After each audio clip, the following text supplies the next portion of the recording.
Hello and welcome to this tutorial video on SideBand Remix. This one is long overdue, and today I want to go over the basics of how to use the app and just concentrate on the parameters and what they do and how to apply this to get a good mix. So in this video we're going to take two original songs that are already mastered, and what we're going to do is try and remaster them and make them even better. These two songs come courtesy of Doug and Colin from the Sound Test Room, so let's begin. Now, most sound engineers have been using this little trick to turn traditional left and right stereo channels into mid and sideband for many years, and they use that to be able to remaster the stereo balance of a track. Now, the easiest way to demonstrate this is for me to move the crossover A and crossover B values to extreme ends of the spectrum so that there's no bass, no treble, we're just dealing with mid-range. And when we move the two crossovers to extremes, you'll notice that it says off underneath there. And that means the two centre sliders, centre and side, are the only things that affect the mix. And if we bring both of those sliders down, you'll notice that we have no sound at all.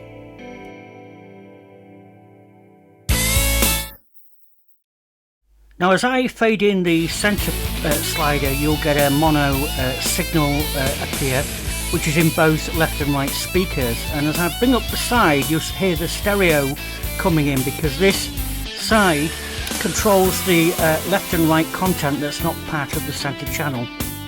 Now, you'll notice I actually changed the crossover to include some bass and treble, and now when I drop the centre and side faders, you've got sound, and that's because these crossovers are allowing bass below crossover A and treble above crossover B to come in, and then we can use the actual centre sliders to mix the mid content and stereo panning.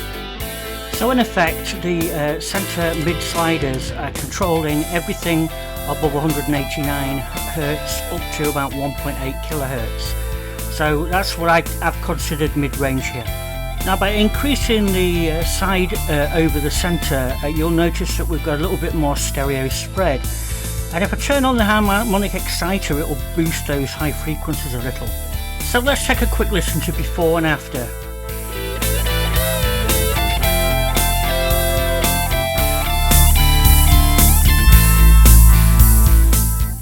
So you should hear the difference. Now I'm going to try increasing the punch to add a little bit more to the bass and treble. So it's boosting those, anything that's not in the mid-frequency band.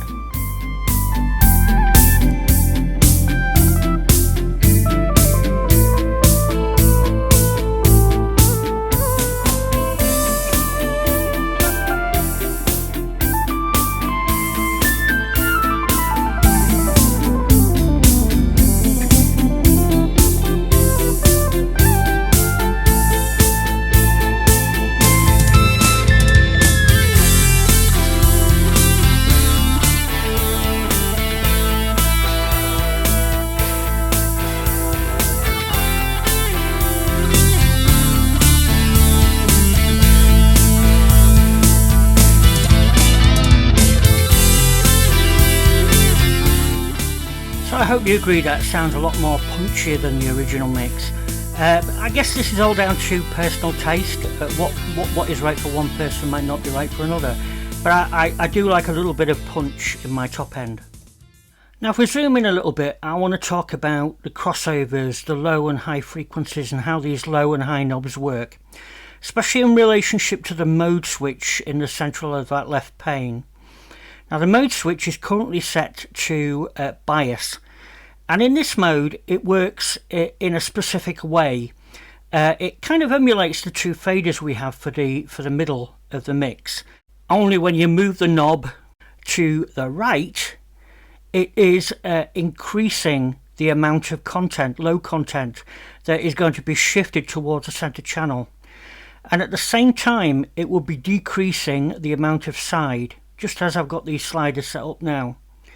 If we go the other route and bias towards the side, you're going to get more side than center content. So this is more like a balancing knob. Now in lift mode, when the mode switches to the right, when we move the low knob towards the center, it's boosting the center and leaving the side alone. Vice versa, if we move the low knob towards the side, it's boosting the side and leaving the center alone. So there's a distinction there between bias and lift. So with that in mind, let's just have a go at mixing down another example from Doug and Colin.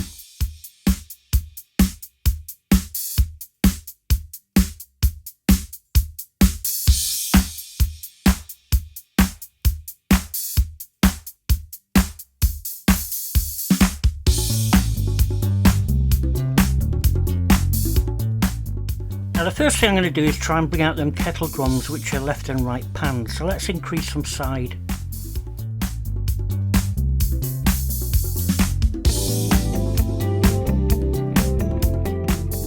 Now I'm just going to boost the top end a little bit by turning on the harmonic exciter, but I'm going to turn it down and make it a little bit more subtle. So let's just reduce the boost on that. Now I'm going to move the low knob to the centre, or slightly towards the centre, and then slightly increase the punch. And to stop those hi-hats crowding the centre channel, I'll move them slightly to the side. The reasoning there is that bass actually is more pronounced in the centre channel, and hi-hats, things that are high frequency, tend to work better on the side. And if we look at this little meter down the bottom of here measuring the mid-frequency bands, you can see it's almost peaking. Now if either the bottom end or the top end are getting a little bit out of hand, you can always use the low and high shelf filters to pull them back in line again.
So hopefully those two examples showed you how you can tweak things up a bit.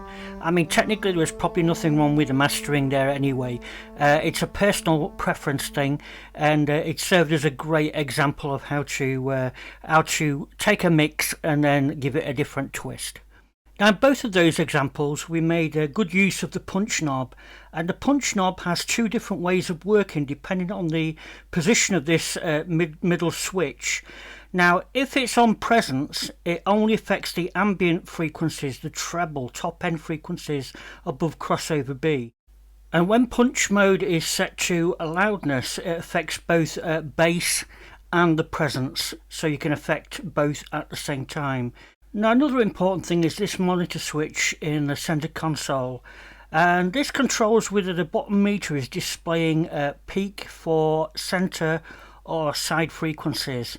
So it's good for monitoring those frequencies and make sure you're not clipping in either of those. They're opposed to the two at the top, which are left and right VU meters. Now if you get yourself in a complete mess, just hit the reset button up here and you can reset all settings back to the defaults. And finally, one little tip is if you turn on the harmonic enhancer, you can always turn it off just by long pressing the enhancer button, and it will toggle that state on and off. Now, what I didn't mention in this video is that the SideBand Remix plugin can be used for all sorts of things, including drums and percussion instruments, or anything really where you want to affect the stereo balance of a track. So that's just about it for this video. Don't forget to give the video a thumbs up if you like it, and subscribe to the channel, and we'll see you next time.